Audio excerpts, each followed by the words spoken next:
दिल्ली में फिर से छिड़ गया है उपराज्यपाल बनाम दिल्ली सरकार का विवाद। अब हम बताते हैं कि आखिरकार पूरा मामला है क्या।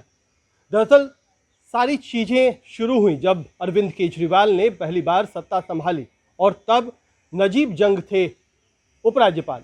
लेकिन अब मौजूदा जो उपराज्यपाल हैं अनिल बैजल, उनके साथ भी तनातनी लगातार चल रही है।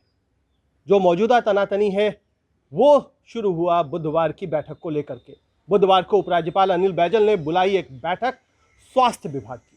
स्वास्थ्य विभाग के तमाम आला अधिकारी तो मौजूद थे ही, उनके साथ साथ मौजूद थे दिल्ली के प्रमुख सचिव भी, यानी चीफ सेक्रेटरी।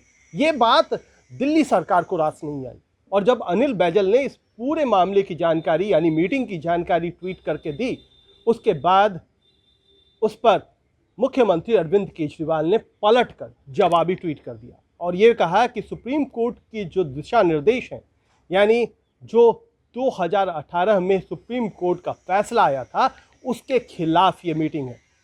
दरअसल सुप्रीम कोर्ट ने साफ तौर पर कहा था कि सिर्फ 3 विषय, यानी जो दिल्ली की सुरक्षा व्यवस्था है, दिल्ली का लॉ एंड ऑर्डर है और साथ ही साथ लैंड यानी डीडीए के अलावा जो भी विषय हैं वो राज्य सरकार के अंतर्गत आती हैं और इसीलिए फैसला लेने का अंतिम अधिकार राज्य सरकार को है।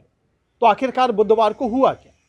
बुधवार को दरअसल ये हुआ कि स्वास्थ्य विभाग, जो कि दिल्ली सरकार का कहना है कि उसके अंतर्गत आता है, उसकी बैठक बुलाई और उसमें मंत्री यानी सत्येंद्र जैन को नहीं बुलाया गया, जो कि दिल्ली के स्वास्थ्य मंत्री। उपराज्यपाल ने ये बैठक बुलाई थी कोविड की जो तैयारी है उसको लेकर। लेकिन अब ये बात रास नहीं आई क्योंकि अधिकारी किसकी सुने, उपराज्यपाल की सुने, मंत्री की सुने, मुख्यमंत्री की सुने। जहाँ तक उपराज्यपाल दफ्तर का कहना है, उसका कहना यह है कि तमाम अलग अलग एजेंसियां हैं जो कोविड से जुड़ी हुई हैं और उनमें अगर समन्वय बिठाना है, तालमेल बिठाना है, तो वो काम सिर्फ और सिर्फ उपराज्यपाल कर सकते हैं क्योंकि पुलिस केंद्र सरकार के अंदर में आती है। डीएमआरसी जैसी संस्था है जो कि दिल्ली सरकार और केंद्र दोनों के अंतर्गत आती है। ऐसे में सिर्फ और सिर्फ दिल्ली सरकार अपना आधिपत्य चलाए, ऐसा नहीं हो सकता और इसलिए उन्हें मीटिंग बुलानी पड़ती है और इसीलिए उन्होंने आला अधिकारियों की मीटिंग बुलाई थी। जहां तक दिल्ली सरकार की बात है, उसका कहना है मीटिंग बुलाने से कोई दिक्कत नहीं है, मीटिंग बुला सकते हैं उपराज्यपाल, लेकिन फिर स्वास्थ्य मंत्री को क्यों नहीं बुलाया? स्वास्थ्य मंत्री को बुलाना भी जरूरी था, जो कि इस मामले में नहीं हुआ।